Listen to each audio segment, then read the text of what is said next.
Hello বন্ধুরা, আমি মিতা। আমার চ্যানেলে আপনাদের সবাইকে স্বাগত জানাই। আজকে আমি ওটস দিয়ে একটা দারুণ রেসিপি আপনাদের সঙ্গে শেয়ার করব। যারা একই রকম ওটস রান্না করে খেয়ে আর ভালো লাগছে না, তারা এইভাবে ওটস রান্না করে দেখবেন, খেতে খুব ভালো লাগবে।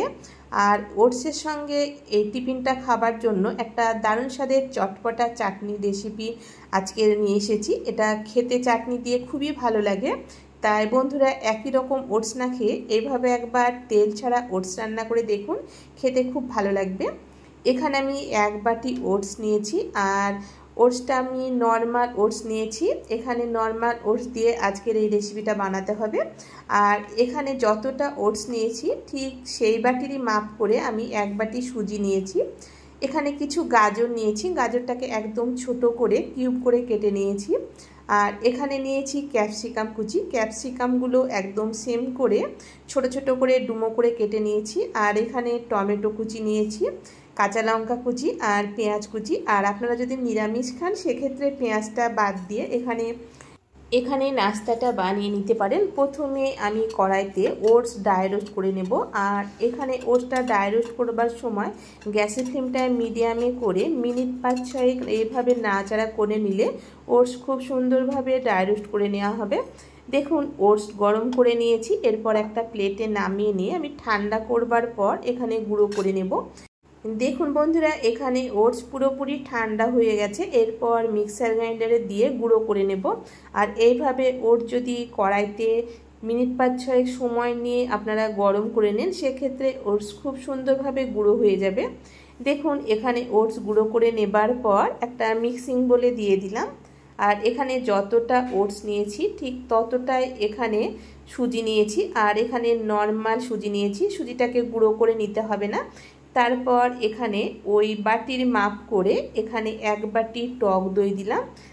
এখানে মোট 1 বাটি ওটস, 1 বাটি সুজি আর 1 বাটি টক দই নিয়েছি। আর এখানে আমি একই বাটির মাপ করে এখানে সব উপকরণগুলো নিয়েছি। এরপর অল্প অল্প করে জল দিয়ে এখানে মিডিয়াম ঘনত্বের একটা ব্যাটার বানিয়ে নিতে হবে। আর এখানে বন্ধুরা একসঙ্গে জলটা দেব না, অল্প অল্প করে জল দিয়ে একটা মিডিয়াম ঘনত্বের ব্যাটার বানিয়ে নিতে হবে। আর বন্ধুরা, ভিডিওটি স্কিপ না করে অবশ্যই ফুল ভিডিওটি দেখবেন। আর ভিডিওটি দেখতে দেখতে আপনাদের একটা মূল্যবান লাইক দেবেন। আপনাদের একটা লাইক আমাকে নতুন ভিডিও বানাতে উৎসাহ জাগায়।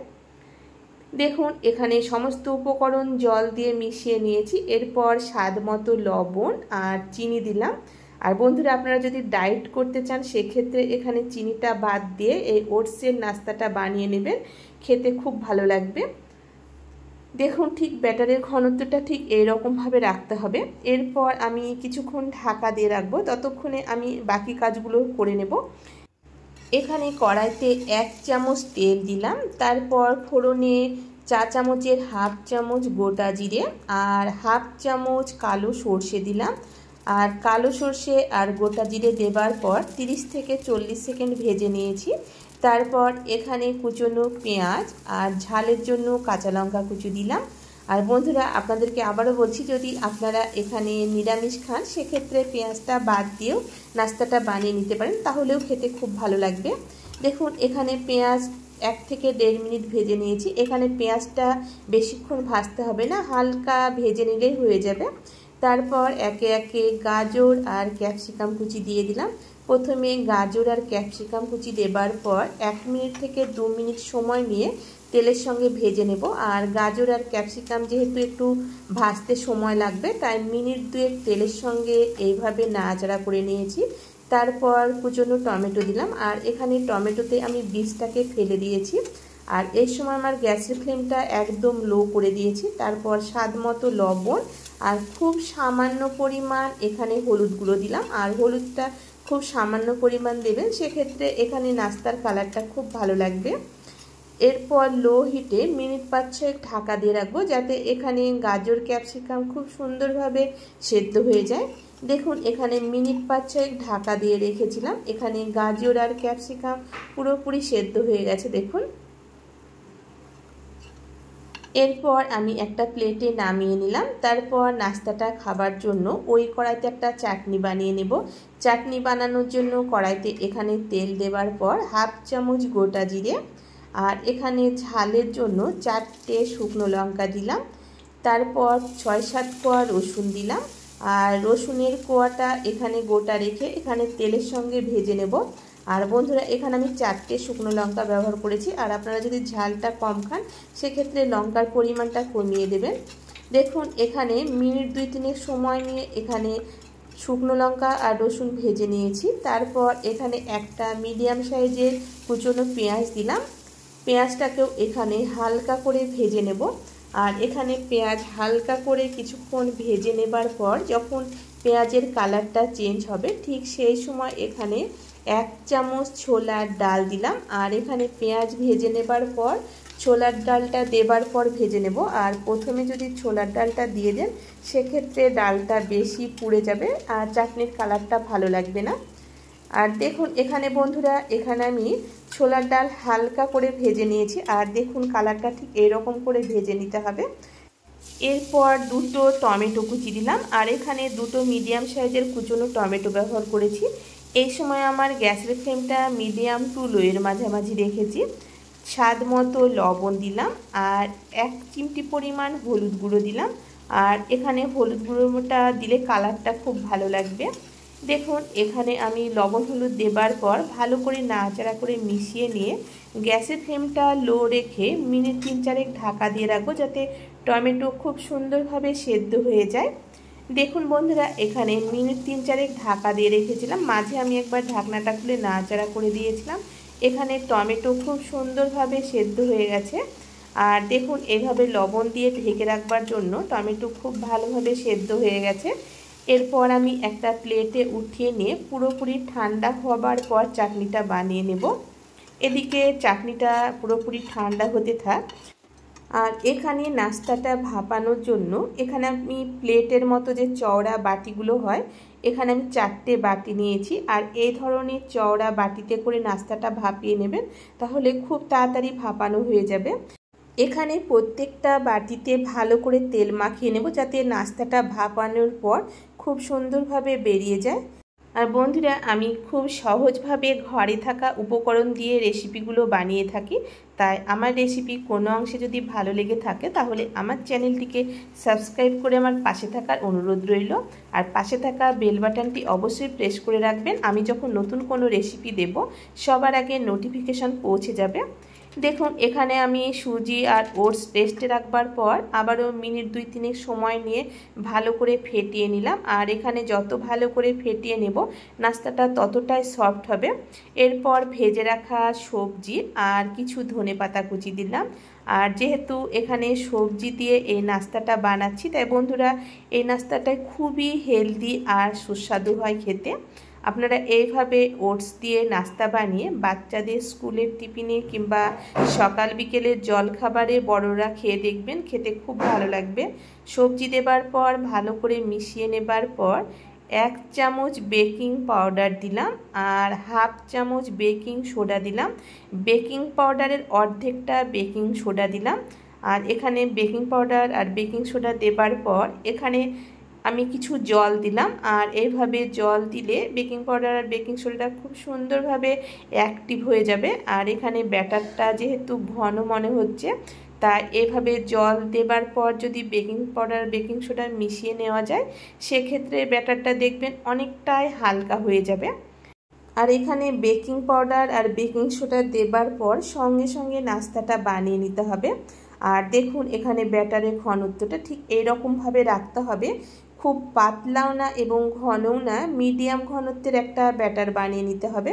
আর এখানে ব্যাটারের ঘনত্বটা বন্ধুরা আশা করি দেখে বুঝতে পারলেন। এরপর যে তেল মাখানো প্লেট নিয়েছিলাম সেই প্লেটে 1 হাতা করে ওটস আর সুজির ব্যাটার দিয়ে দেব। আর এখানে পুরো বাটি ভর্তি করে দিতে হবে না, কিছুটা অংশ ফাঁকা রেখে এখানে ব্যাটার দিতে হবে যাতে এখানে ভাপানোর পর যেহেতু অনেকটাই ভর্তি হয়ে যাবে। আর দেখুন এখানে ব্যাটার দেবার পর এইভাবে হাত দিয়ে একটু ঝাঁকিয়ে নেব যাতে কোনো অংশে ফাঁকা না থাকে। আর এখানে প্লেটের কিছুটা অংশ দেখুন আমি ফাঁকা রেখে এখানে ব্যাটার দিয়েছি। আর এখানে ভাপানোর জন্য আমি কড়াইতে আগে থেকে জল গরম করতে বসিয়েছিলাম। তারপর একটা ছিদ্রযুক্ত থালা রেখে এখানে প্লেটগুলো দিয়ে দেব। আর এখানে আমি একসঙ্গে 4টে প্লেট আটবে না, তাই আমি এখানে 3টে প্লেট দিয়ে এখানে ঢাকা দিয়ে রাখবো। আর এই সময় আমার গ্যাসের ফ্লেমটা হাই রেখেছি। আর বাকি প্লেটটা একটা সসপ্যানে আমি গরম জল করতে বসিয়েছি, তার উপরে একটা ছাকনা রাখলাম। ছাকনার উপরে বাটিটা রেখে এইভাবে ঢাকা দিয়ে রাখবো। আর এই সময় গ্যাসের ফ্লেমটা আমি হাই রেখে মিনিট 5-6 এখানে ভাপিয়ে নিলে এখানে ইডলি সম্পূর্ণ তৈরি হয়ে যাবে। দেখুন এদিকে টমেটো পুরোপুরি ঠান্ডা হয়ে গেছে। এরপর মিক্সার গ্রাইন্ডারে দেবার পর এখানে 2 চামচ লেবুর রস দিলাম। আর চাটনিটা যেহেতু একটু চটপাটা হবে তাই এখানে লেবুর রস দেবেন, তাহলে খেতে খুব ভালো লাগবে। এখানে হাফ চামচ চিনি আর খুব সামান্য পরিমাণ লবণ দিলাম। আর লবণটা বন্ধুরা বুঝে দেবেন, যেহেতু টমেটো রান্নার সময় লবণ দেওয়া আছে। তারপর কালারের জন্য এখানে আমি হাফ চামচ কাশ্মীরি লঙ্কার গুঁড়ো দিলাম। আর এখানে 1 চামচ চিনে বাদাম দিলাম। আর যেহেতু এখানে ভাজা বাদাম ব্যবহার করেছি তাই আমি ডাইরেক্ট দিয়ে দিলাম। আর আপনারা যদি কাঁচা বাদাম দিয়ে এখানে চাটনিটা বানান সেক্ষেত্রে জিরে ফোড়ন দেবার সময় এখানে চিনিবাদামটা ভেজে নেবেন, তাহলেই হয়ে যাবে। দেখুন এখানে জল দিয়ে একদম মোলায়েম করে বেটে নিয়েছি। আর চাটনিটা ঠিক এরকম ঘনত্বের রাখবেন, তাহলে খেতে ভালো লাগবে। আর এখানে আমি লেবুর রস ব্যবহার করেছি, আপনারা চাইলে এখানে তেঁতুলের পাল্প দিয়েও চাটনিটা বানিয়ে নিতে পারেন। আর তেঁতুল যেহেতু আমাদের ঘরে সবসময় থাকে না, তাই এইভাবে লেবুর রস দিয়েও চাটনিটা খুব সুন্দর লাগে, বানিয়ে খেয়ে দেখবেন। দেখুন এদিকে আমি মিনিট 5-6 এখানে ইডলি ভাপিয়ে নিয়েছি। এরপর ঢাকনাটা খুলে একটা টুথপিক দিয়ে দেখে নেব। আর এইভাবে যদি টুথপিকের গায়ে কোনো ব্যাটার না লেগে থাকে তাহলে বুঝতে পারবেন এখানে ইডলিটা সম্পূর্ণ ভাপানো হয়ে গেছে। আর দেখুন এরপর আমি গরম জল থেকে এখানে ইডলিটা নামিয়ে নেবার পর পুরোপুরি ঠান্ডা হবার পর এখানে বাটি থেকে বের করব। আর বন্ধুরা এখানে গরম অবস্থায় বের করবেন না। আর দেখুন একই রকমভাবে এখানে আমি সব ইডলিগুলো বানিয়ে নিয়েছি। আর ঠান্ডা হবার পর এইভাবে ছুরি দিয়ে চারিধারটা ছাড়িয়ে নিলাম। আর দেখুন খুব সুন্দরভাবে এখানে ভাপানো হয়ে গেছে। আর এখানে দেখে বুঝতে পারছেন কতটা লোভনীয় হয়েছে। আর এখানে আপনাদেরকে আবারও বলছি, এখানে পুরোপুরি ঠান্ডা হবার পর এখানে ইডলিগুলো বাটি থেকে বের করবেন। আর বন্ধুরা যে সকল বন্ধুরা খুবই স্বাস্থ্য সচেতন তারা এইভাবে ওটস দিয়ে এই নাস্তাটা বানিয়ে দেখুন, খেতে দারুণ লাগবে। আর যদি ডায়েট করতে চান সেক্ষেত্রে চিনি বাদ দিয়ে এখানে নাস্তাটা বানিয়ে নেবেন। তাই বন্ধুরা রোজ রোজ ওটসের একই রকম রেসিপি না করে এইভাবে একবার নাস্তা বানিয়ে দেখুন, খেতে খুব ভালো লাগবে। আর যে সকল বন্ধুরা ওটস খেতে একদমই পছন্দ করেন না তারা একবার হলেও এই রেসিপিটি বানিয়ে দেখতে পারেন। আর দেখুন এখানে আমি একই রকমভাবে সবগুলো বানিয়ে নিয়েছি। আর এখানে দেখুন কতটা স্পঞ্জি হয়েছে। আর এই ওটসের এই ইডলিগুলো একদম পাউরুটির মতো নরম তুলতুলে হয়। আর সাথে যদি এইরকম চটপটা চাটনি থাকে তাহলে তো খাওয়া জমে যাবে।